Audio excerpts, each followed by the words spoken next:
नमस्कार दोस्तों, आज की चर्चा का विषय है कार्बन सिंक। कार्बन सिंक एक ऐसा प्राकृतिक और कृत्रिम भंडार है जो वायुमंडल से कार्बन डाइऑक्साइड को अवशोषित कर संग्रहित करता है। इसका मतलब यह है कि ये वातावरण में जितना कार्बन डाइऑक्साइड मौजूद होता है उससे ज्यादा कार्बन सिंक के प्रोसेस से अवशोषित हो जाता है। कार्बन सिंक के दो प्रकार होते हैं, natural sink and artificial sink. Natural sink में प्रकृति का इन्वॉल्वमेंट है, मीन्स वन, महासागर और मिट्टी के द्वारा होना, और आर्टिफिशियल सिंक में ह्यूमन इन्वॉल्वमेंट है, कोयला, तेल, प्राकृतिक गैस के थ्रू होना। आगे जानेंगे भारत का क्या प्रयास है कार्बन सिंक के लिए। भारत ने 2030 तक अपने वानिकी कार्बन सिंक को 2.5 से 3 अरब टन तक बढ़ाने का लक्ष्य रखा है। वन अधिकार अधिनियम जैसे कानूनों को लागू कर रहा है। भारत सरकार व निजी क्षेत्र महासागर आधारित कार्बन कैप्चर, यूटिलाइजेशन और स्टोरेज जैसी पहलों पर निवेश कर रहा है। कार्बन सिंक हमारे पर्यावरण के लिए बहुत महत्वपूर्ण है क्योंकि ये पर्यावरण में मौजूद CO2 की मात्रा को कम करके जलवायु परिवर्तन को धीमा करता है। आगे की जानकारी के लिए please like, subscribe, comment and thank you for watching. क्या carbon sink sustainable development goals में कंट्रीब्यूट करता है?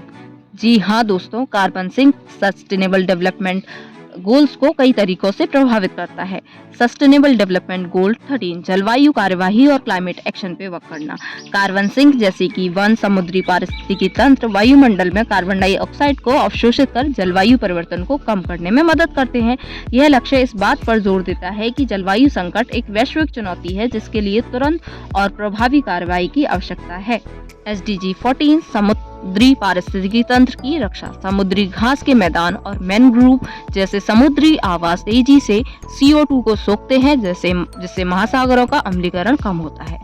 सस्टेनेबल डेवलपमेंट गोल्स 15 भूमि पारिस्थितिकी तंत्र की रक्षा करना। लाइफ ऑन लैंड, वन और मिट्टी जैसे प्राकृतिक सिंक भूमि पारिस्थितिकी तंत्र के स्वास्थ्य को बनाए रखने में मदद करते हैं। SDG 7 सस्ती और स्वच्छ ऊर्जा। कार्बन सिंक को बढ़ावा देने से कार्बन उत्सर्जन कम होता है, जीवाश्म ईंधन पर निर्भरता कम होती है। SDG 8 अच्छा कार्य और आर्थिक विकास। कार्बन क्रेडिट जैसी हरित अर्थव्यवस्था से किसानों और स्थानीय समुदायों को आर्थिक लाभ प्रदान करते हैं। Please like, subscribe and comment down below for more information. Thanks for watching. India's green fix. क्या भारत भी कार्बन सिंक कंट्री है? What do you think about it? Please comment down your views.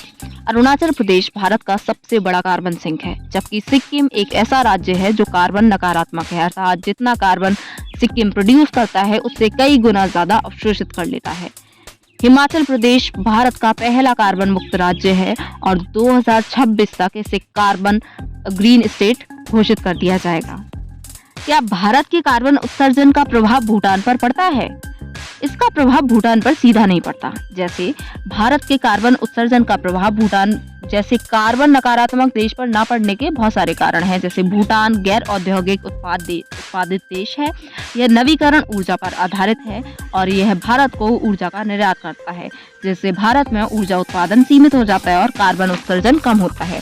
Bhutan का 70% क्षेत्र वनों से घिरा हुआ है। भूटान अपने पर्यटकों पर प्रतिबंध लगाता है। There are some restricted areas in Bhutan where you can't visit.